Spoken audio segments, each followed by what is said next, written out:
É uma formação do cérebro. E aí a criança já nasce autista, ela não fica autista. Não fica. Ah, meu filho só se tornou autista depois dos 3 anos. Não, ele já nasceu autista. Entendeu? Só que quando é bebê, isso é um processo lento, entendeu? As pessoas ainda não percebem. E os casos mais graves, os pais percebem sim, porque na hora que a mãe vai amamentar, a criança não olha no olho, aí coloca no berço, a criança está displicente, a criança praticamente não chora, você entendeu? Ou chora impulsivamente, sem saber o porquê. Então os pais já começam a procurar pediatra, é uma coisa estranha. Já começa, tem como identificar. Isso em alguns casos, outros não. Outros não. Aí é que eu vou te falando como é que vai acontecendo, que os pais acham que é normal, mas não é. Entendeu? Ah, ele falava, ele brincava, tá? Ele recebia comandos. Como eram esses comandos? Era você todo dia falando fazer a mesma coisa, ele tinha atitude própria. Sabe? O comando, por exemplo, eu jogo no lixo, joga no lixo. Isso a gente faz até na terapia. Todo dia que você vai fazer a mesma coisa até ela entender. Movimento repetitivo. Exatamente. Você entendeu? Mas é bem legal, é um mundo assim. Agora, quando você falou ali de algumas coisas como, por exemplo, a descoberta, né? Eu acho que ela é mais difícil. Porque tem pais que a gente recebe de todas as formas, né? Aqueles pais que entendem que precisam de ajuda. Que não aceitam. E que não aceitam. Eu acho assim que de cara, você falar aceitar, ninguém aceita. Ninguém aceita. Tá? Isso aí é uma coisa, eu aceitei. Não, gente. Porque se o teu filho, ele tem alguma coisa, não é porque... Convive, né? Não é porque... Aceita. Vê se você me entende. Não é porque é o teu filho. É porque você sente o que ele vai sofrer lá na frente. Você já começa a carregar sobre você. Você já começa... O fardo, né? Exatamente. Você entendeu? Você já fica preocupado. O que vai ser o futuro do meu filho? E agora? E aí, se você realmente tem essa preocupação, você tem que procurar pessoas que entendem sobre aquilo que é te orientar. Sim. Entendeu? Mas é um mundo assim, prazeroso de se estudar. E querendo ou não tem pra onde correr, tá vindo aí de montão.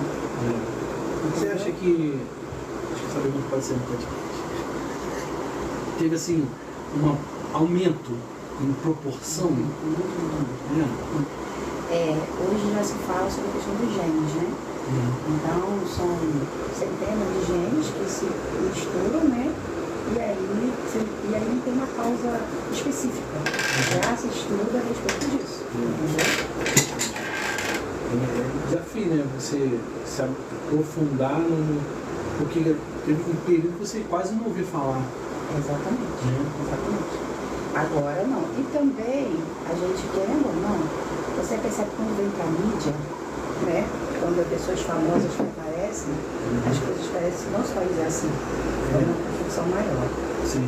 Mas enquanto afeta só a população. Eu não sei se é verdade, mas eu vi um vídeo que falava que antigamente, por não ter um estudo, não ter muita coisa assim, era um internado, ele ficava internado e ia para É porque era um tipo como louco, né? Você imagina um autista nível 3, onde ele se morde, ele se autoagride, antigamente usava muito essa frase, essa palavra, né? Maluco, Isso aí. Ou até mesmo, olha como é que é interessante essa parte da ciência. Quem não conseguia aprender na nossa época era taxado de burro. Isso aí não tem jeito, ele não aprende nada. E daí isso aqui não deve ter atenção. Você entendeu? Aquela pessoa que apontava, botava fogo no parquinho, foi imperativo. Imperativo, fogo no parquinho. Você entendeu? Você entendeu? E as pessoas não tinham essa visão que tem hoje. E essas pessoas aí sobreviveram. Elas deram um jeito de se enquadrar na sociedade. Isso acontece ainda muito. Entendeu? Agora tem que ter um detalhe também, muito importante. A gente não confundir hoje tudo. É o aspecto autista, a criança tem... Não. O pessoal também está falando isso, né? Qualquer coisa agora é aspecto autista. Qualquer coisa é Não é. Criança é mal educada. Pô, mas aí eu vou te falar, é difícil então você de você fazer essa ruptura, você identificar o que é e o que não é. É bem difícil. O que acontece? Se a gente parar para o desenvolvimento, por isso que é tão importante as terapias. Lá a gente tem técnicas e conhecimento para saber. Eu já tive casos, eu falei, mãe, seu filho não é autista. Ele é autista, filho, não é teu filho, não é. Ele é autista, você não sabe, quem sabe a mim sou eu. Mãe, ele não é. Eu que sei. Aí foi para a escola, chegou à escola, a primeira coisa que ela falou, chegou à escola, meu filho é autista. Aí a professora Aí foi lá, a professora me chamou, né, eu tinha contato com a escola, e falei, mãe, 59. ele não tem nada de autismo. Eu falei assim, já falei pra mãe. A mãe que é autista. Ai, olha, vou fazer um tratamento com não, ela. porque simplesmente ela não conseguia botar limites e regra no filho. E com a gente era tudo muito bem, eles desenvolviam Então tudo ela muito queria bem. uma educadora, né?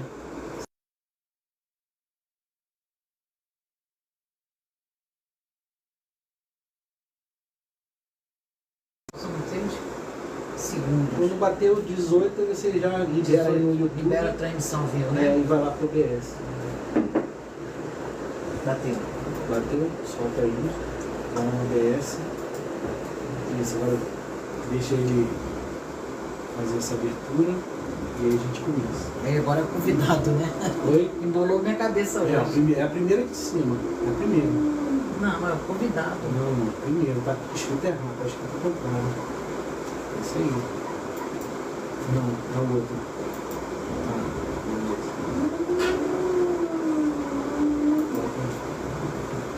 Você vai sair, já sabe que vai sair.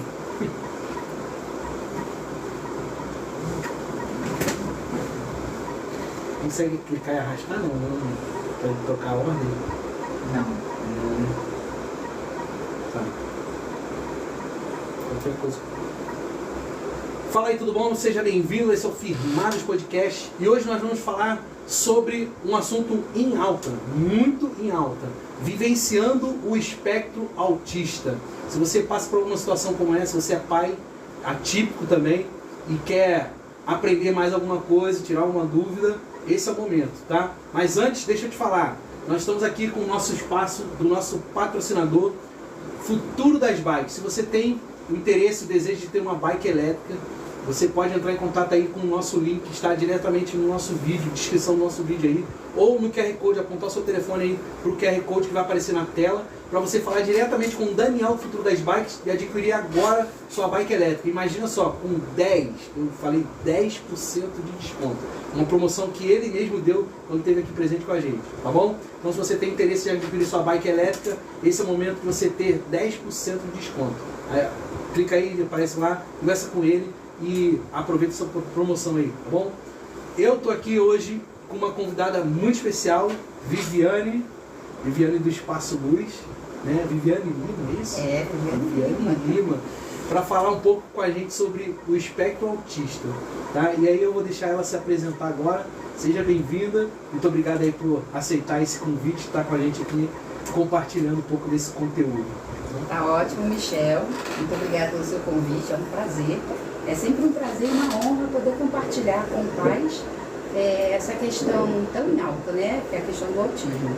Eu sou Viviane Lima, eu sou neuropsicopedagoga, eu sou especialista em TEA, trabalho também com o método Denver e ciências ABA.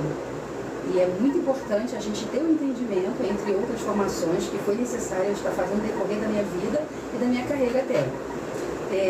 Eu costumo falar, né, que todos nós temos uma história por trás de uma grande realização. Sim. Hoje eu me sinto uma pessoa muito realizada, sou mãe atípica do Jonathan, fez 21 anos essa semana. O Jonathan, ele passou pelo quartel, porque ele não levou o laudo. Legal. Então ele passou pelo quartel, até porque até pouco tempo atrás o laudo era de 6 em 6 meses de ano e a gente tinha que validar. E agora, né, há pouco tempo veio a lei onde o laudo é definitivo. Permanente. É. Até porque a gente vai entender aqui no decorrer da nossa conversa que o autismo, a criança já nasce com autismo, tá? Não é uma coisa que vem depois. Então hoje está mais que provado isso, a gente vai falar muito no decorrer da nossa conversa. E um pouco da minha história também, que eu prometi, né, para muita gente, que eu ia estar falando como surgiu a Clínica Espaço Luz, uma clínica multidisciplinar. Hoje também nós temos 2 unidades, uma no Jardim Barro Branco e uma ali em Maria Helena, frente ao Boston Beach. E nós temos também, esse ano, uma honra dizer, nós abrimos uma escola infantil, Inclusão em Luz. Eu ouvi lá, muito bonita a imagem. Muito legal. E é interessante que eu até comentei com você que para você ver como é que as pessoas pensam, né? Quando nós abrimos a escola Inclusão em Luz, a palavra já diz, gente, inclusão. são crianças típicas e atípicas. E eu recebo muitas ligações, e até mesmo na hora de fazer a matrícula, os pais falam, mas é só para crianças atípicas? Vocês só aceitam crianças autistas? E eu falei, gente, inclusão, incluir, é estar junto. Vamos derrubar essa barreira hoje aqui. Sim, com certeza, é muito importante, né? E a escola tem sido um sucesso.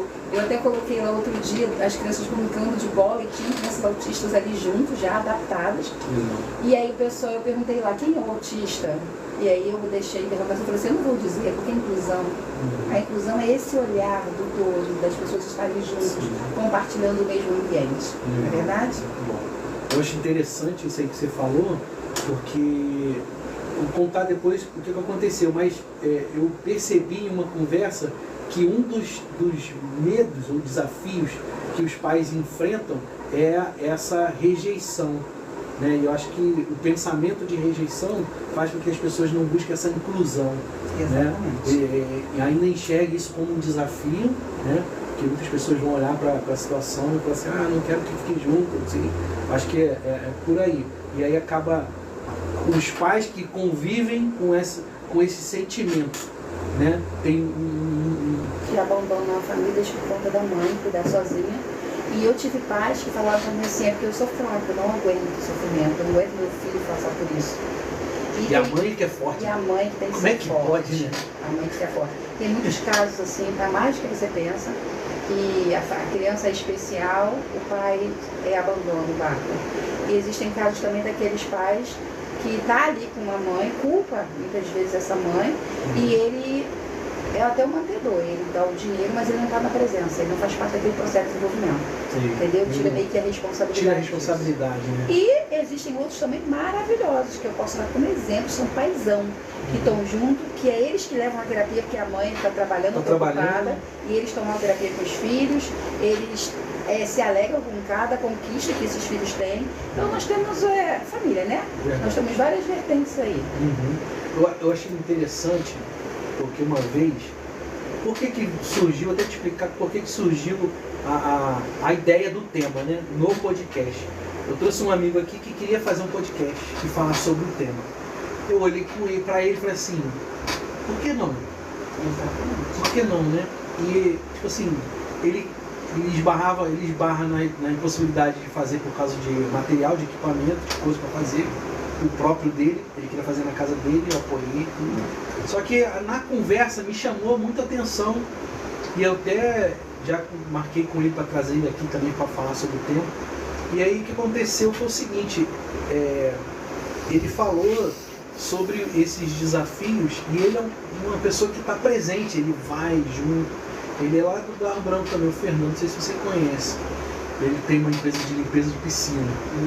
Aí ele me contou isso e uma frase que ele falou, eu até tive uma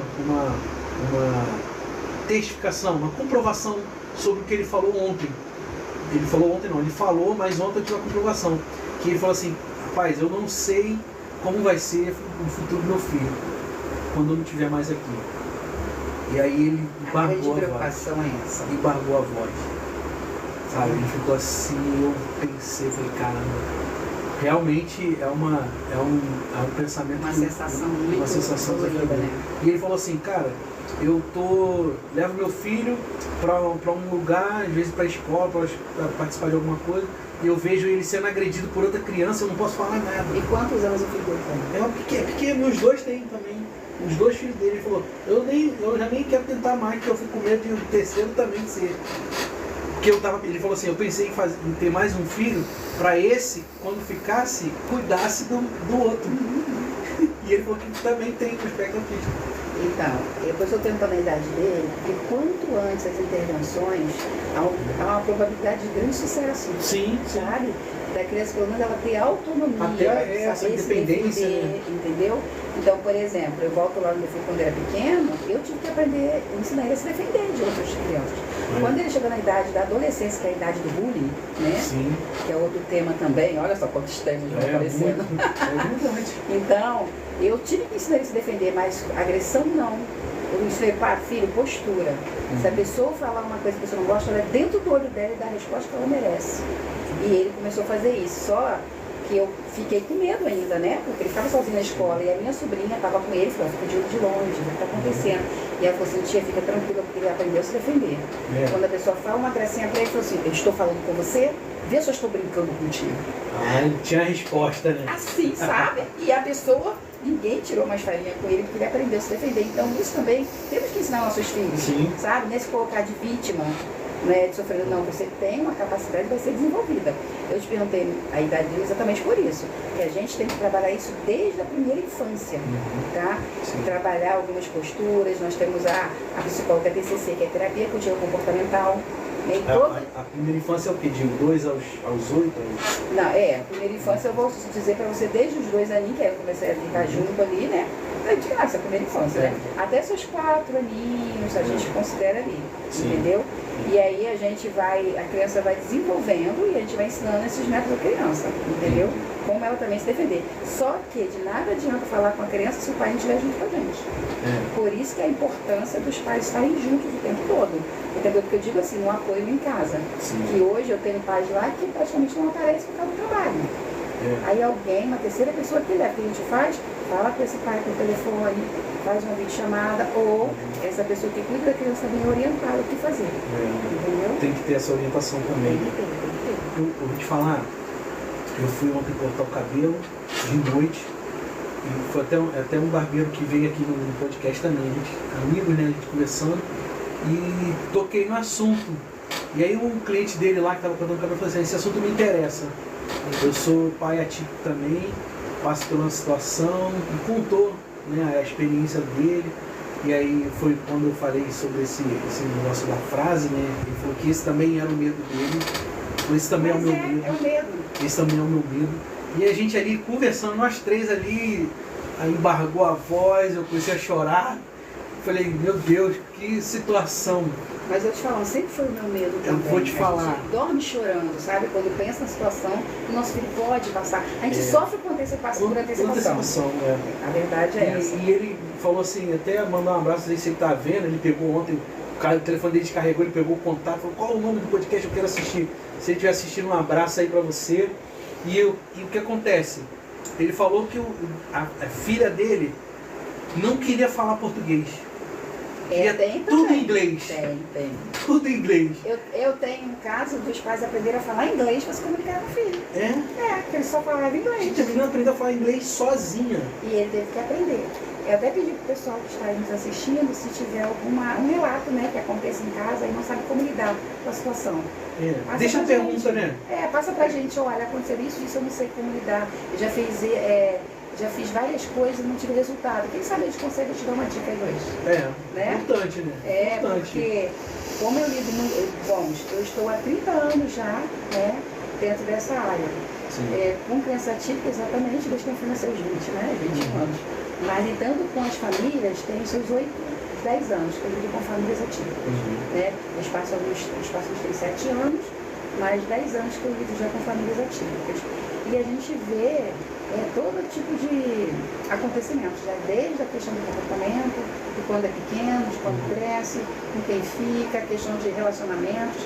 Então tudo isso a gente acaba ajudando esses pais a superar. E nós temos psicólogas lá que a gente sempre direciona aos pais, que é a orientação parental, que também existe dentro das terapias, que é psicólogo para os pais. Para os pais. Porque como os pais precisam lidar com aquilo no dia a dia, como está a cabeça desse pai e dessa mãe. E aí eu até faço para o casal, porque quantas crises no relacionamento por causa de uma criança, né, que não sabe como lidar com aquilo ali e traz crise, traz separações. E tem mais um detalhe, não é só crise e separação, não. Às vezes o casal ele se gosta tanto, mas eles acabam virando amigos no relacionamento. Eles não têm tempo mais para ser um casal. Para se amar, né? Para se amar. E aí a gente entra com a varinha mágica, né? Vamos fazer isso acontecer. É uma novamente. terapia de casal, né? Meu Deus. Você entendeu? Então, assim, na verdade, a gente abraça de fato a família. Eu não tinha pensado em chegar a esse ponto. Chega. Não, e uma coisa que eu ouvi também, e é uma frase que eu trago aqui, eu ouvi que assim, esse rapaz falou, a gente não sabe tudo. Nunca. Não sabe tudo, e quanto mais a gente passa, todo dia a gente está aprendendo. Foi o que ele falou.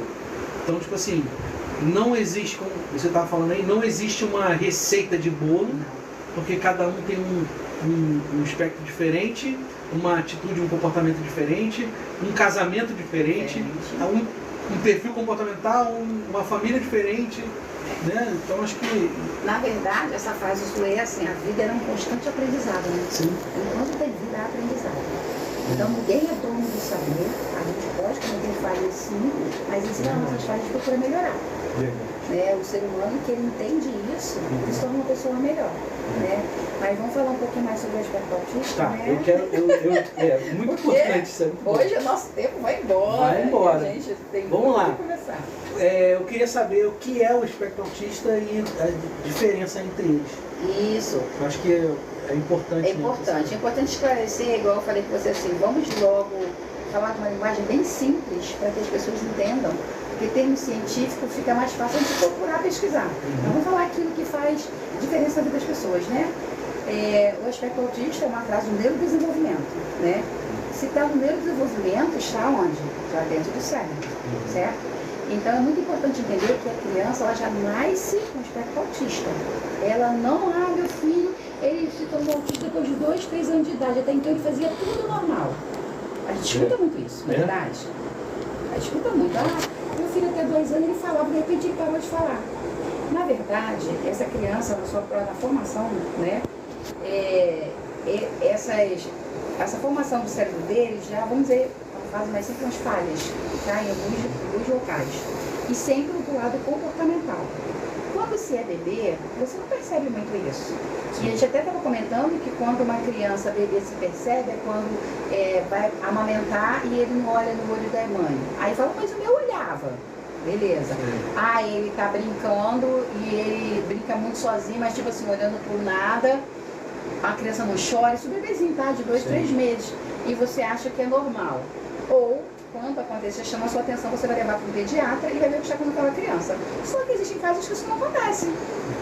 Porque é tão mínimo que os pais não percebem. É isso que eu ia perguntar. Porque não percebem, porque tem muito a ver com essa questão de comportamental. Aí a mãe fala para mim, olha, ele olhava no meu olho. Mas eu mandava ele fazer as coisas, tipo, filho, joga a fraldinha ali, já com um aninho e pouco. Aí a criança todo dia. Quantas vezes ela ensinou ele a fazer aquilo ali? Mas se falar, te der outra ordem para ele, por exemplo, assim, filhinha, a fralda caiu no chão, pega e coloca lá, dá lá pro teu papai. Aí ela já fica tipo assim, desorientada, porque você mudou a ordem. Entendeu? Então ela vai sempre em cima de comando. Isso aí, ela vai entender desde pequeno esse comando. Sim. E aí começa a falar as primeiras palavrinhas, né? Balbuciar às vezes e falar e de repente ela para. Os pais entram em desespero quando para de falar. Isso, geralmente, a criança quando ela não fala, né? Ela entra no nível 2. O nível 1 é muito interessante, né? Quando a gente fala de nível de suporte, o nível 1 é quase imperceptível muitas vezes. Muitos adultos hoje, eles são diagnosticados como autistas porque eles vão entendendo o que é o autismo. E o nível 1 de desenvolvimento, né, ele não demonstra muito isso. A criança, ela fala, nível 1. É bem na escola, muitas vezes é muito bem no aprendizado, mas a questão social dela, você começa a ver um prejuízo social. Que é aquela criança que não gosta de muita conversa, que não gosta de brincar com outras crianças, destaca no cantinho dela, está sempre apática. E detalhe, tem o nível 1 também, que criança que brinca com as outras crianças, mas a questão social dela, de alguma forma, você vai perceber que tem algo diferente ali. Entendeu? E aí os pais perceberam essa diferença, é muito bom estudar sobre esse nível 1, porque ele é quase, muitas vezes, imperceptível. Aí a criança, ela tem, por exemplo, a pessoa fala um hiperfoco, ou ela tem um desenvolvimento muito bom para arte, para música. Nossa, meu filho, ele aprende de ouvir, né? E geralmente, essa criança, né, essa pessoa... Desenvolve grandes habilidades. Desenvolve. Só que chega num certo momento, eu conheço já alguns, que chega na adolescência, por exemplo, ele começa a se isolar. Ele é propício a ter depressão, entendeu? E ter outros transtornos. Ansiedade. Isso aí. Por quê? Ele não se entende, tem alguma coisa confusa ali dentro, entendeu? E a gente tem que trabalhar com essa criança. E o mais complicado é que uma pessoa que é um nível 1, que a gente consegue diagnosticar, E ela não é cuidada porque um não é tranquilo, ele está indo bem, ele vai bem na escola, ele não faz amigos, mas ele está bem. É bom, melhor ser amigo hoje que muito amigo é um problema. Acontece da pessoa também falar assim, é nível 1, talvez não precise nem de fazer o tratamento. Exatamente, muito, muito. É? Nível 1 é fraquinho, só que tem um grande detalhe. Que o nível 1 que ele não tem tratamento, ele pode passar a ser 2. Se não tiver. Ele evolui para forma negativa, você entendeu? Porque ele precisa de um psicólogo ali. Sim. Ele precisa de uma orientação, sabe? Ele precisa se conhecer e se entender, para que não tenha problema maior. Assim como também pessoas que é nível 2, ele pode progredir e ficar no 1, com as terapias adequadas. Sim. E aí muitas falam assim, olha, eu já ouvi falar que pessoas que estão no nível 3 podem passar para o 2, o 2 pode passar para o 1. Isso é possível? Aí a resposta é, depende. Depende do grau de comprometimento das pessoas que estão com ele. Comprometimento da família, do ciclo familiar, o que acontece, comprometimento dos terapeutas, fazer um trabalho realmente que faça diferença. Aí sim, eu posso dizer sim, consegue. Eu tenho casos assim, nível 3, hoje ele já está no 2. Entendi. Sabe? A gente conseguiu desfraldar ele, para ter uma ideia, já com seus 12 anos. Hoje ele está com 14. Você entendeu? Por desfraude, para você ver. Porque ele era... O suporte 3 era bem complicado. Até hoje ele não fala, mas ele recebe comandos, que é uma maravilha. Assim, é muito gratificante você ver como que ele evolução, a né? evolução. Em compensação, eu tenho algumas crianças que chegam pra gente com seus 14 anos, 13 anos, que é muito preocupante, gente. É muito preocupante. Por que que a gente fala tanto de você começar precocemente, né? A gente fala muito sobre a questão da precoce, até por causa da neuroplasticidade do cérebro. Sim. Isso é muito importante, está em desenvolvimento. Está sempre aprendendo, né? Isso aí. E essa fase da infância, ela é crucial para esse desenvolvimento. Quando ele chega aos seus 13, 14, 15 anos, está mais rígido, para ele poder reaprender, fica tudo muito mais difícil. Isso é natural em toda criança, né? Todo Principalmente mundo. comportamento. Principalmente questão de comportamento, entendeu? Então, assim, por isso que é tão importante a gente entender esses níveis, né, de suporte, se é 1, 2 ou 3. Aí você fala, Viviane, mas por quê? Eu tenho que saber. Porque se eu tenho que fazer um trabalho de excelência para essa criança, eu tenho que saber onde que ela está, para fazer um planejamento terapêutico, entendeu? A gente faz essa avaliação para essa criança 3 meses, para ter uma ideia. São 3 meses para essa criança, tem um período de adaptação, tá? Aí a gente vai ver onde a criança se encaixa, como que é a evolução dessa criança e qual tipo de trabalho tem que ser feito com essa criança. Aí nós fazemos um trabalho multidisciplinar. Vamos dizer que a criança faz 4, 6 terapias, terapeutas diferentes. Nós temos que ter um foco dentro desse planejamento, o que exatamente vamos trabalhar com essa criança. Se é a fala... Trabalha por fases, assim, ou trabalha tudo ao mesmo tempo? Como é que é? Então, a gente vai... Cada terapeuta tem uma função, né, que acaba se conectando. Mas existe um foco. Se a criança o foco é comportamental, ele não vai desenvolver na fono porque o comportamento dele não permite. Ele não para, ele não senta, ele não repete. Então, todas as terapeutas envolvidas, elas vão estar dentro desse planejamento terapêutico para trabalhar aquele foco com aquela criança. Você entendeu? Ela vai incentivar, é claro, trabalhar a parte dela, mas trabalhar dentro daquele foco, que seria, no caso aqui, o comportamento que a gente está falando. Entendeu? Eu não sei se é mito, mas eu ouvi relatos de pessoas que descobriram, né, como a gente falou, do nível... Depois eu quero voltar no nível 3. A gente falou do 1, vou chegar no 2, 3. Eu queria falar, por exemplo, descobriu que tem uma necessidade, não sei se era um TDAH, não sei o que era, mas falou que sobre o lóbulo frontal, o que não trabalha sobre a percepção de sentimento. E aí ele falou assim, agora está explicado os porquês de uma situação assim de, por exemplo, perdeu alguém na família e eu não senti tanta essa perda. E aí as coisas que acontecem em minha volta eu não consigo valorizar tanto. Tem alguma coisa a ver? Não? Nada a ver? Não que não seja nada, tá? Vamos lá. Nós somos pessoas únicas, certo? O autista também é pessoa única. E cada um tem uma forma de desenvolver. Por exemplo, o método que eu uso com um vai ser o mesmo que eu posso pegar aquele método Mas para mim trabalhar com outra criança, eu vou ter que usar de outros artifícios para que eu alcance o meu objetivo. Certo. São pessoas únicas. Quando eu falo de pessoa única, eu também estou me referindo à família, tá? Ao contexto familiar daquela criança. Por que quando a gente pega um paciente, a primeira coisa que a gente faz, olha, anamnese. O que é uma anamnese? É um apanhado de toda a situação daquela criança, desde o ventre, antes mesmo de nascer. A gente tem que saber o contexto daquela família, como é que ele nasceu, como é que foi aquele período todo, e quando nasceu, qual foi o passo a passo até aquele dia que ele chegou até a gente. Você entendeu? Sim. Então isso tudo influencia no comportamento dessa criança. Aí vamos voltar do que ele falou. O autismo, ele é único. Tem autismo, o pessoal antes falava assim, o autismo tem sentimentos. O autismo, não mesmo. Antes de ser autista, eu tenho a minha personalidade. Antes de ser autista, ele tem a própria personalidade dele. E também tem outros transtornos envolvidos. Sim. Você entendeu? Entendi. O autismo hoje, a gente vai já é autista, aí separou em níveis. Só que tem outros transtornos, como por exemplo, o déficit de atenção, TDAH, hiperatividade, o TOD. E outras questões também que entram na formação dessa própria pessoa, a família, traumas. Tudo isso acontece. Eles não são apáticos ao que está acontecendo no mundo, entendeu? Eles entendem sim. Eu costumo até observar lá com os pais e falar assim, olha só, ele é muito inteligente. Eles são tão inteligentes que você sabe aquela questão das crises que eles têm. O pessoal fala, coitado da mãe, ele se bate, ele se joga. Gente, nem tudo é crise, muitas coisas é simplesmente pirraça. E aí quando você vai diferenciar a birra, né, de uma crise. Tem como diferenciar também. É outro podcast. Eu vou marcar aqui quantos a gente vai ter que fazer para falar sobre esse que você falou aí, outros podcasts. Porque o que acontece? São muitas questões que a gente tem que falar nos detalhes para os pais entenderem e praticar. Você entendeu? Sim. Porque eu saí falando aqui, o pessoal, nossa, tanta informação, peraí, mas tem muita coisa para a gente trabalhar. Como eu te falei, o TOD, tem como trabalhar o TOD em casa, sim.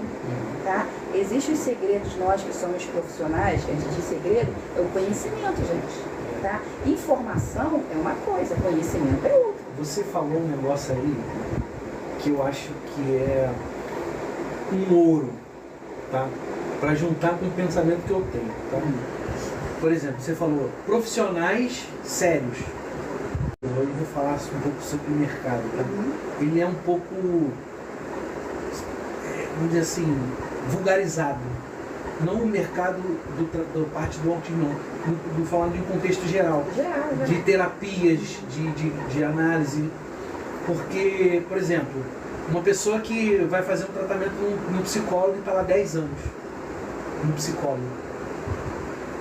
Às vezes você vai olhar assim, eu estou fazendo todo o meu psicólogo, não sei, mas eu acho que chegar onde eu quero chegar.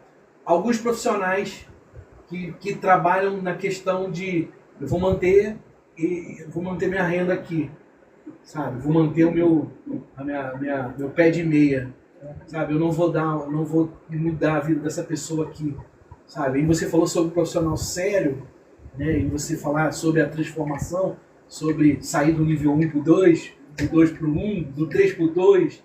Eu acho que tem que ter um comprometimento não só muito grande das pessoas envolvidas, como os pais, a família, como principalmente do profissional, né, que está ali se dedicando, que vai se dedicar, né, para essa família e a família ter um resultado. Porque eu acho isso aí um fator muito importante que aconteça.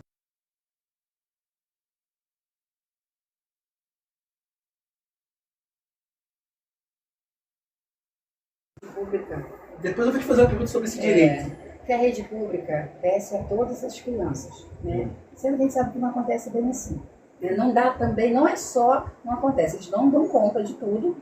E eu tenho até aqui umas ideias, umas propostas, né? Para ver se a gente ajuda a melhorar isso daí. Viviane, Poxa. Para vereadora ou deputada? Como é que é? Gente, não. Simplesmente Viviane para cuidar de famílias atípicas. Para mudar. Para dar uma ideia para alguém, para deputado. Só alguém que queira investir, por exemplo, já que eu abri o leque, por exemplo, qual é o meu sonho hoje? Eu já falo para alguns pais. É que eu conseguisse um apoio do nosso município mesmo, sabe? Faz, Viviane, você tem uma cota de 30%, 50%, 60% para cuidar dessas crianças aqui dentro do Espaço Luz. Uhum. Entendeu? E eu pegar essas famílias e cuidar delas. Por quê, gente? Ser 3, ser 4, por aí, não está dando conta. É muito. E eu já tenho uma estrutura, já tenho uma clínica pronta, tenho profissionais capacitados para isso. Uhum. Então só basta esse olhar dessa política e falar assim, nossa, a gente tem um grupo aí que está precisando, é o futuro, é a sociedade que está aí Esse é o canal, esse é o canal. Entendeu? E eu tenho que fazer alguma coisa. Então, Espaço Luz, vamos lá, vamos sentar e vamos conversar. O que você tem a propor e acrescentar na vida da nossa sociedade? Então, se nós entendêssemos isso, né, de uma forma geral, a gente conseguia ajudar muita gente, muito mais pessoas, tá? Hoje, o Espaço Luz, eu vou aproveitar para falar para vocês aqui que nós temos algumas questões que a gente faz sociais em off, tá? Como, por exemplo, eu tenho um programa dentro do Espaço Luz que é Adote uma Criança Especial, tá? Um apadrinhamento. Então, se você tem interesse em apadrinhar uma criança especial, fala, Viviane, eu tenho meu filho, mas eu posso ajudar mais uma família que não tem condições. Gente, eu faço isso de uma forma muito séria. Eu não tiro o lucro do Espaço Luz, eu só pego o que paga por terapia da criança. Eu tenho uma ideia, que eu tenho que pagar esse profissional. E aí, isso a gente emite nota fiscal, a gente tem uma lista de comprometimento desse pai, dessa criança, que assina pra gente, essa criança está sendo assistida. Sim. Isso eu faço em off, então tem algumas crianças que a gente já assiste. Você entendeu? A gente participa também de um projeto que chama Projeto Acreditar de Mulheres, que acontece no Espaço Luz todo segundo sábado do mês. São para mulheres acima de 18 anos que precisam de apoio. As psicólogas vão lá, não cobram R$1, só para poder apoiar essas mulheres, fazer esse grupo de apoio de mulheres. A gente conversa todo segundo sábado do mês, 3 horas da tarde, no Espaço Luz de Barra Branca, existe esse encontro. Se for lá, você vai ver que a gente está fazendo isso. Já tem o quê? Uns 4 a 5 anos. Seria uma rede de apoio para mulheres. Importante, né? Muito importante. Então, assim, a gente tem esse sonho de ajudar mais pessoas, você entendeu? De alcançar mais vidas. Aí você me fala sobre profissionais. Bom, quando a gente fala de profissionais, a gente tem que ver tem que entender um pouquinho de onde eles estão inseridos também. Sim. Se você está num local onde você é um bom profissional, como já aconteceu com alguns que eu conheço, e lá você simplesmente é obrigado a atender 3, 4, 5 crianças ao mesmo tempo que o plano paga minimamente, você não vai fazer um trabalho com excelência, você não tem como fazer. O autismo, gente, ele precisa de um trabalho individual.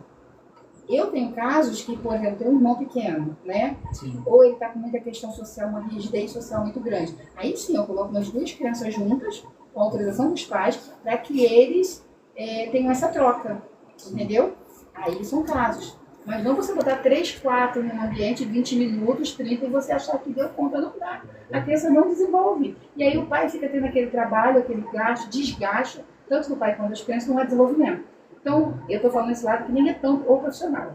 Agora vamos falar do profissional, aquele que é bom e o que eu não acredito que seja bom. O bom para mim é, por exemplo, eu tenho lá uma fono, e o pai só pode pagar a fono, tá? 1 hora de fono. E ela fala, Viviane, ela chega para mim, Viviane, eu não estou conseguindo fazer o comportamento dessa criança. Se a mãe puder pagar a psicóloga TCC, vai ajudar. O que eu chego para essa mãe e converso, mãezinha? Eu sei que a criança precisa falar, você tem essa vontade, tem potencial, só que a gente não vai conseguir enquanto ele fizer TCC. Você pode fazer o TCC? Aí a mãe, às vezes fala, Viviane, eu não posso, eu tenho condições. Então vamos fazer o seguinte, vamos parar a fono agora, a gente vai te dar um suporte e vamos fazer o TCC. Vamos trabalhar esse comportamento durante tanto período e depois a gente volta para a fono. Então a gente não segura a criança porque a mãe está pagando. Sim. A gente vai direcionar o que a criança precisa, de fato. Ela precisa dos 2, dos 3, precisa, mas o que é essencial naquele momento para ela? Naquele momento, para aquela criança, o essencial era que ela tivesse o comportamental com a psicóloga. Sim. Então a gente abre mão da fono, a fono abre mão desse paciente dela, vai lá para o comportamental, quando a gente conseguir esse equilíbrio, vamos dizer assim, volta para a fono. Você entendeu? Porque nem todos os pais podem pagar, gente, 5, 6, 7 terapias. É muito difícil mesmo, eu reconheço que é difícil. E aí, você falou uma coisa que é uma realidade, principalmente na mente humana. Exatamente. Uma realidade muito grande aqui, de poder aquisitivo. Você vai chegar numa Barra da Tijuca, numa freguesia, nos bairros mais lá para baixo, você vai ver que tem pessoas que têm condição. E aqui as pessoas não têm. E mesmo assim, né, se a gente pensar lá para baixo também, a gente sempre pensa assim, na Barra, na Tijuca tem condição. Mas e o povo que mora dentro das comunidades? Dentro das comunidades também não tem. Né? Você entendeu? Sendo que o que a gente escuta, né, que não é a nossa realidade, é que dentro das comunidades existem muitas ONGs. Então ajuda muita coisa. Queria eu ter uma ONG. Você tem uma ONG aqui? Você vai? Seria maravilhoso. Ajuda bastante, você né? Entendeu? Então são coisas que a gente tem que pensar, repensar. E o que me chama mais atenção e me preocupa é o amanhã mesmo, sabe? O hoje não. O hoje é o que a gente faz é o agora, mas e o futuro dessas crianças, dessas famílias? Que é o que os pais mais se perguntam. Você entendeu? Então, esses governantes que aí estão, tem que abrir os olhos para isso, sabe? Tem que falar assim, nossa, é os futuros eleitores que nós temos, é o futuro mão de obra que nós vamos ter, e como que isso vai funcionar? Sim. Eu tive com uma senhora, mais de 60 anos, e ela me falou uma coisa que eu achei muito... Eu adoro pessoas mais idosas, sabe? Minha esposa também adora. Ah, eu amo. Ela faz Eles parte têm até uma do grupo de terceira sabedoria nas idade. palavras. Eu dei aula para idosos, né? Eu fui voluntária. Nossa, e como eu aprendi com aquele grupo. Porque eles falavam coisas da vida que eu falei, gente, como vocês têm que ensinar? E essa senhora falou assim para mim, Viane, meu netinho, ele é autista. Eu falei, como é que tá sendo? Ela falou assim, eu vou te falar uma coisa que muita gente não entendeu. Parece que é uma nova, ela falou que é uma nova geração que está vindo, né? Ela falou diferente, falou, é uma nova era, as pessoas não estão entendendo. Olha quantos autistas estão vindo, independente do que está acontecendo no mundo, né? Mas é uma nova era, porque nós estamos numa era hoje de pessoas corrompidas. E a pessoa autista, eles não são corrompidos, olha que lindo. Eles são sinceros. E essa pureza tem que ser cuidada também, porque tem as pessoas maliciosas, que é o caso do meu filho. Sabe o que aconteceu com ele? Ele fez 18 anos e eu deixei ele sozinho para Caxias, expliquei o caminho do curso que ele estava fazendo antes de entrar pro exército, né?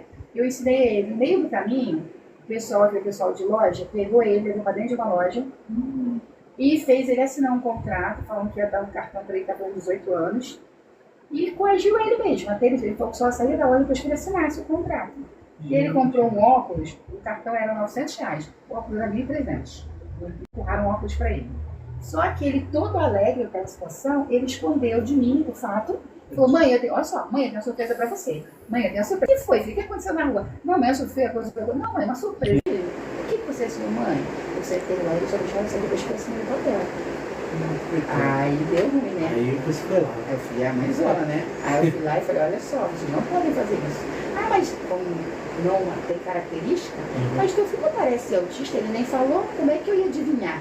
Foi independência, autista não, você coagiu ele. Então, eu volto lá na inocência. Então, de vez em quando, eu tenho que estar dando uma deixa. Ele estava no quartel, tinha que tirar o serviço, falava que se parecia ser Rubino, que ele podia atirar em cima da pessoa. Falou o quê? Falaram que ele podia atirar em cima da pessoa. Se invadir o quartel. Aí eu falei, sempre ali pelas beiras, filho, e aí?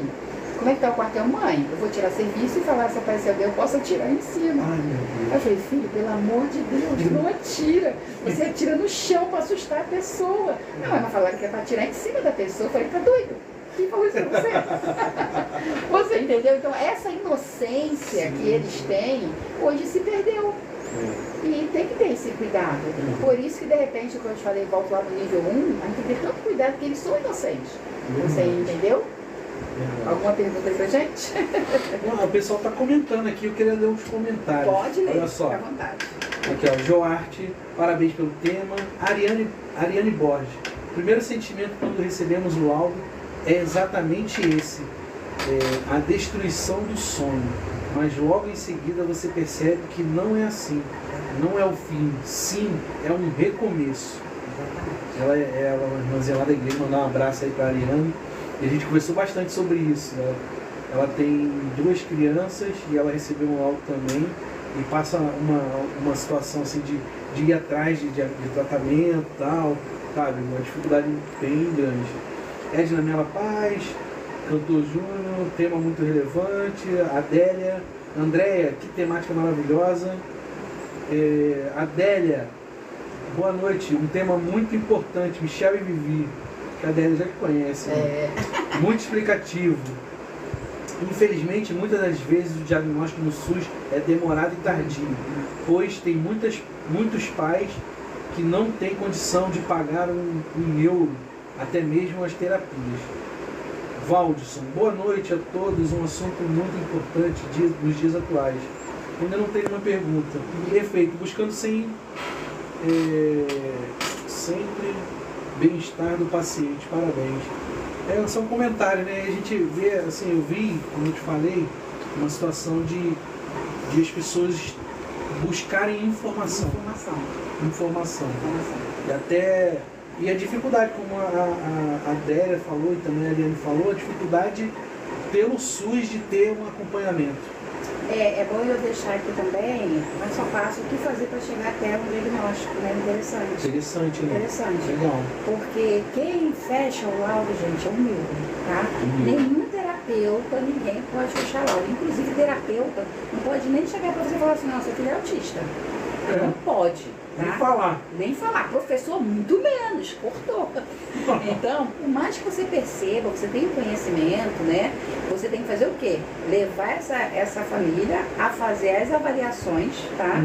E dentro dessas avaliações, os terapeutas vão sugerir, dentro de tudo que eles fizeram, que a criança se enquadra. Depois disso, vai levar para o neuro, e o neuro é o profissional que vai dar o laudo. Então, o que você pode fazer?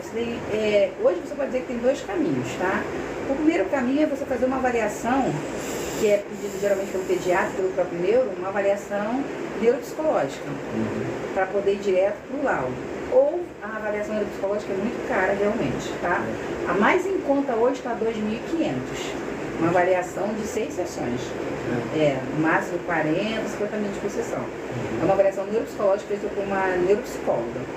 Essa avaliação também, ela te dá, assim, a carta para você ir até o neuro e ele te dá o laudo, tá? Ele é muito importante.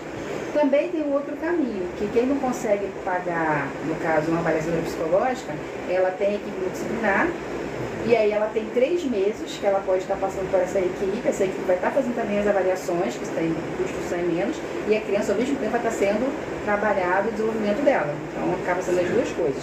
E aí com 3 meses a gente faz esse relatório, e esse relatório é enviado para o neuro. Então o relatório ele é muito sucinto, todos os detalhes do que a gente viu, como a criança entrou, quais as nossas suspeitas. Aí o neuro vai ver aquele relatório e fala assim, não, realmente se enquadra. Você entendeu? Então, passou por essa etapa, chegou no neuro, aí sim, medicação, só se for extremamente necessário, principalmente crianças, tá, gente? Medicação geralmente para criança é aquela criança que realmente tem um déficit de atenção muito grande, que não para em momento nenhum, tá? E mesmo assim tem que analisar, porque de repente dentro da terapia a criança consegue ter um equilíbrio já e não precisa de tomar medicação, ok? E aí quando o neuro passou pelo neuro, aí é a hora das famílias procurar o quê? LOAS. Direitos. Sim. Tá? Porque aí o LOAS... É difícil. Demora para sair? Então, depende de cada caso. Porque hoje, se você for dar pela rede pública, vai depender que eles... Tem muitos pais que ficam tristes até, porque você tem que dar atestado de pobreza, né? De miséria para você receber o LOAS. Muitos pais falam isso. E já eu não aguento mais, eu tenho que chegar lá. Mais porque a lei também garante, né? Tem uma porcentagem de casa. Qual é o salário? Se for mais de 2 salários mínimos, dependendo do número de pessoas que tem na casa, aí a pessoa já não tem direito. Entendeu? Ou você recorre a um advogado. Né? O advogado vai orientar essa família também. Tem os custos com o advogado. Isso. Mas geralmente, quando é LOAS, o advogado ele tira depois que o LOAS saiu. Muita gente não sabe. Por exemplo, vamos dizer que nós estamos em março, tá? Aí a pessoa vai entrar no LOAS hoje, em março. Quando a pessoa for receber março, aí vai abril, maio, junho. Vamos dizer que ela só recebe em junho. Só que ela vai receber o acumulado de março. Você entendeu? Ela recebe tudo uma vez. Isso aí. E quando ela deu a entrada também. Quando ela deu a entrada, que está valendo para ela receber essa primeira leva. Aí cabe ela conversar com o advogado e ver como é a forma deles entrarem no fórum. Entendeu? Entendi. Aqui tem uma pergunta até sobre isso. Quais são os... da Ariane, Aline Borges. O que você acha do neuro, acho que nem foi muito sobre isso não, mas do neuro que fecha o diagnóstico na primeira consulta? Então, isso é perigoso também. Tá? Tem casos e casos. Vamos dizer que você olha para a criança e ela tem todos os estereotipos de uma criança autista, já está ali, provada. A criança, ela de repente tem muita estereotipia, pula, grita, não olha olho no olho. Então, por exemplo, eu sou terapeuta. Eu olho uma criança, pelo tempo de experiência, eu já posso ver que ela está dentro do espectro. No entanto, eu não posso falar. Entendeu? Eu sou terapeuta, eu posso, igual eu te falei, avaliar, estimular, direcionar a mãe, mas eu não posso fechar em nenhum momento o laudo. O neuro, ele tem esse poder de fechar. Sendo que se ele, de primeiro, ele olha para a criança já fecha, tem muitos laudos fechados equivocadamente. Porque a mãe chega lá, mas não conhece, não parou para escutar a história daquela criança. Eu levo a sério, sinceramente, o neuro que olha para a mãe e fala assim, mãezinha, olha só, a gente vai fazer o seguinte, você vai fazer essa terapia, essa e essa, daqui 3 meses você volta para mim, a gente vê o que aconteceu. Porque a criança tem um histórico. Sim. Você entendeu? Tirando essa questão das esteroides, que é muito evidente. É importante para que não seja um laudo furado, né? Isso. E não fica a responsabilidade também sobre ele. Né? Exatamente, entendeu? Então, a neuro que eu indico muito, ela tem uma seriedade muito grande com os pacientes, que é exatamente isso. Os autistas que passam por ela dá horas de terapia, porque sabe que essas horas é que vai fazer a diferença na vida dessa criança. Você entendeu?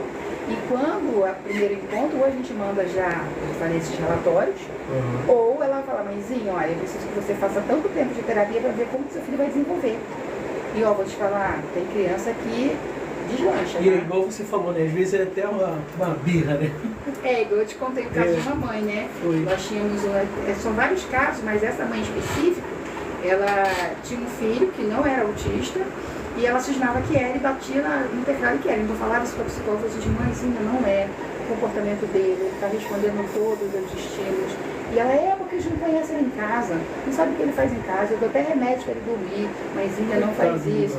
Aí ele foi para uma escola, a gente conhecia a escola chamou, e Viane, essa mãe fala que ele é autista, mas ele estava ali, eu falei assim, não é mãe. Aí a professora que ele conhecia falou, Viane, não é mesmo.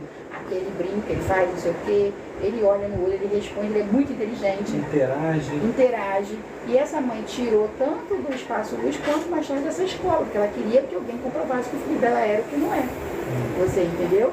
Mas isso aí gera uma outra questão que era dentro da casa, limites, regras, porque dizia que ele era muito agitado em casa, ele partia para cima dela. Você entendeu? Entendi. Que aí é o que? A casa, limite, né? Como é que lá com a gente ele não tinha esse comportamento? E não foi só uma ou duas terapeutas, eram todas tinham a mesma opinião, você entendeu? E existem casos também opostos, que a criança né? A gente tem tudo e a mãe nega o tempo todo que não. Não aceita. Não aceita. Tem casos, teve uma mãezinha que era nível 1, porque são muitos os casos. E eu, sinceramente, eu fiquei muito tempo ali fazendo as terapias, eu mesmo queria admitir, porque ele era nível 1, e o que mais focava nele era a questão do TOD. Era muito. Só que essa mãezinha, ela reteu muitas informações pra gente, ela não falava tudo. Quando ela passou pela avó, tudo que a gente perguntava estava bom. Aquela mãe, não, em casa ele faz isso, em casa ele faz aquilo, lá ele não fazia. E quando ela passou pela avaliação, depois de muita assistência neuropsicológica, que entrou como PL nível 1 de suporte, ela ficou revoltada, porque o filho dela não era. Você entendeu? Então, assim, a gente tem todos os casos possíveis. Tem vários tipos de reações, né? Isso aí. E a gente não critica nenhuma delas, a gente tem que chegar a conversar essa mãe e direcionar. Só que é interessante, gente, a mãe reconhecer que quanto antes ela ter essa atitude de falar assim, nossa, tá muito difícil pra mim, é uma luta, mas eu quero que o filho melhore, eu quero que ele tenha autonomia, que a gente batalha muito com a autonomia. É a principal busca da gente, é a autonomia. Você imagina, se você tem um filho que ele não consegue desenvolver cognitivamente, aprender a ler, escrever, mas se ele sabe tomar um banho, se vestir, comer a hora que está com fome, né, e ali comprar alguma coisa, poxa, ele vai se virar, né? Então, tem muitos pais focados no filho que aprender a ler, deveria escrever. Peraí, mãe, antes de tudo isso, tem que aprender a sobreviver. Tem autonomia ter autonomia. das necessidades naturais, isso aí. primária. A gente já está aqui falando lá daquele nível 3, que é a grande preocupação dos pais. Mas desde que você, seu filho é autista, você já fica morrendo de medo, né? Não, sem contar que, vou te falar assim, que as pessoas estão da mesma forma que eu, vou te falar. Não tenho nenhum tipo de informação. Se eu tivesse uma notícia dessa hoje, eu assim, e agora? O que eu vou fazer? O que eu tenho que fazer? Como que eu vou agir? Imagino que é o momento das grandes interrogações e de várias dúvidas. O que eu vou fazer? Como é que vai ser? Como é que é a atitude? Acho que as pessoas encontram logo Mas nessa tem primeira... a negação. Meu filho hoje tem 21 anos e o pai dele, ele tem o que isso? Uns 2 anos atrás. Ele estava na psicóloga e a psicóloga chamou o pai para conversar. E o pai virou a pessoa, você não sei o que ele está fazendo aqui, até hoje não entendi como ele tanto faz com ele. Não aceita. Não aceita. Não aceita. Entendeu? Não entendeu que se hoje ele está, e a neuro mesmo falou para mim, se hoje o teu filho, ele está no nível de suporte 2 ainda, né? E se ele está hoje aqui, ele é o homem que é, porque você trabalhou isso desde sempre, desde pequenininho. Isso é uma honra que dá a nós pais. Porque realmente depende totalmente dos pais. Abrir o entendimento e falar assim, não, o que eu poder fazer com os meus filhos, eu vou com o meu filho, com a minha filha eu vou fazer. Você entendeu? Então a gente tem que abrir esse olhar, não tem como ter de forma contrária, porque não vai ser mágica, vai ser uma luta constante, entendeu? Dentro dessa sua fala aí, eu queria pegar um gancho para 2 situações. Uma, tem como a pessoa ter uma vida normal, de autonomia, desenvolver? Tem. Eu conheço autistas que são professores de história, muito interessante. Ele é um professor de história muito querido, mas o foco dele é professor de história. Ele chega na sala, ele fala, ele viaja no tempo. Mas quando é da porta para fora, ele não dá nem um oi para os alunos, não consegue falar com ninguém. Aí só foi descobrir que ele era autista por causa do filho dele, que é autista. Aí a mãe da criança percebeu que ele tinha muita coisa do pai. Aí foi investigar e estudar sobre isso, o que o pai era. Aí foi fazer os testes, era. Eu tenho um outro muito interessante que ele é terapeuta. Ele é psicomotricista. Muito bom também. E eu tenho outro que é, para tu ver, profissionais que eu conheço, né? Profissionais que eu acho que é musicoterapeuta, que ele é autista. Mas na música ele se realiza, ele é o mundo dele. Tem muito isso, entendeu? Eu vi juiz recebendo ali a formação, ali, assumindo o cargo de juiz. E sabe qual é o maior desafio deles? É o comportamental, é o relacional. Sim. Ele pode ser muito bom naquilo ali, mas ele não consegue se relacionar com outras pessoas. Eu tenho um que ele é um rapaz hoje feito, ele é químico, maravilhosamente, só que ele não tem relacionamento com praticamente ninguém.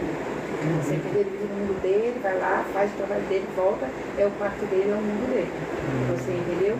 Então, existe aqueles também que vai optar em não se relacionar com ninguém, ter a vida dele, viver do jeito dele. Lembrando mais uma vez, seres humanos únicos. Sim. Sabe? Tem a influência não só do autismo, mas de todo o contexto, o histórico, a história familiar, a história de vida, o meu jeito de ser, a minha personalidade, a personalidade que eu herdei do meu pai e da minha mãe, o conjunto disso, como é que eu sou hoje. Então eles não estão fora desse padrão ainda, entendeu? Entendi. Dentro dessa situação, porque eu acho que um dos pensamentos que gera até esse conflito logo no início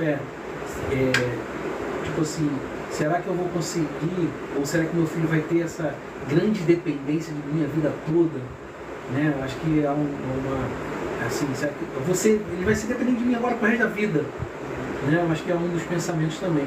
E aí, dentro dessa condição de a pessoa ter a possibilidade de ter uma vida independente, normal, eu entendo, ou te pergunto, é uma grande oportunidade dos pais terem um relacionamento maior com os filhos? No caso, é para num contexto geral? Também, né? Também. O que acontece? Mais do que nunca, nós pais somos responsáveis pelos nossos filhos. Os filhos, gente, é uma dádiva, né? Sim. Nós somos pais. E sempre foi nossa responsabilidade. Só que de um tempo para cá, vocês repararem, muitos pais, eles passaram a responsabilidade para outras pessoas, até pela própria vida mesmo, trabalho, né, correria, aí passa para os avós, passa para uma babá, e os pais perderam esse contexto, o papel dele de pai e mãe. E aí quando vem uma criança especial, né, na família, você fala, nossa, e agora? Eu não vou trabalhar, né, eu vou parar meus estudos, muitos acontecem, eu vou me dedicar. E aí entra o que você falou, desse contato, né, essa dedicação, mais do que nunca, nós temos que ser pais presentes e dedicados, porque vamos dizer assim, a evolução, a formação dessa pessoa vai depender exclusivamente de você.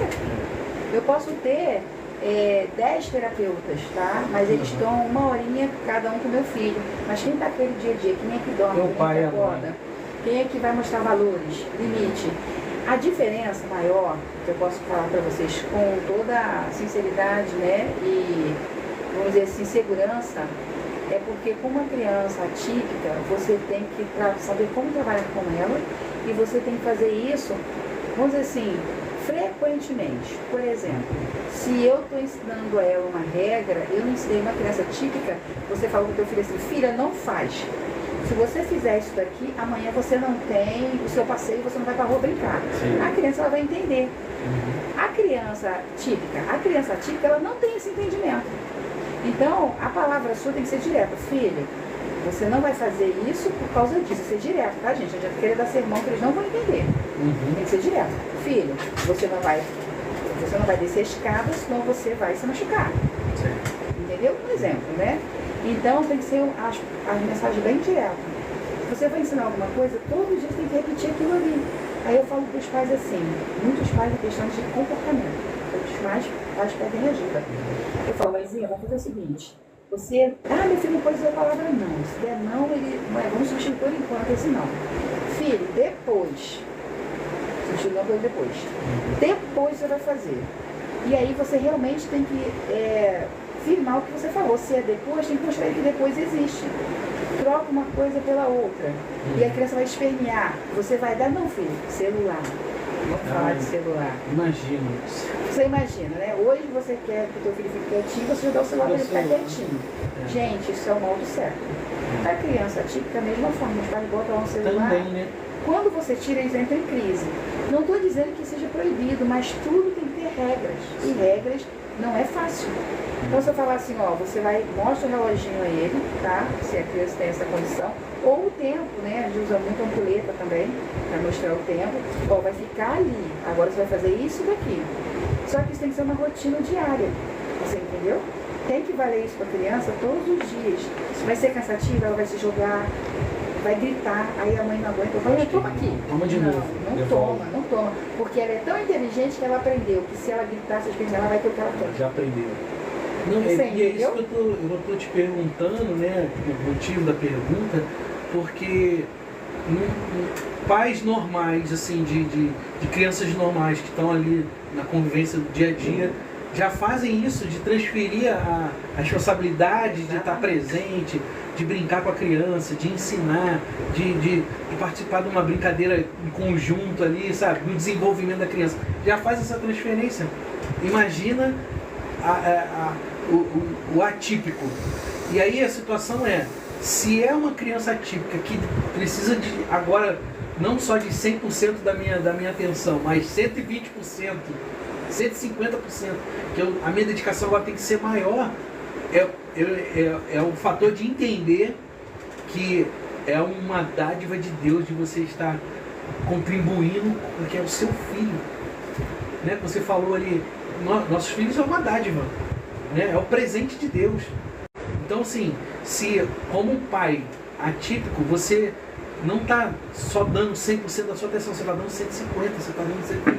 Isso é motivo de você se orgulhar, né? Se orgulhar com isso. Então, você se orgulhar, né? Se orgulhar com isso. Então, Deus já travou aqui.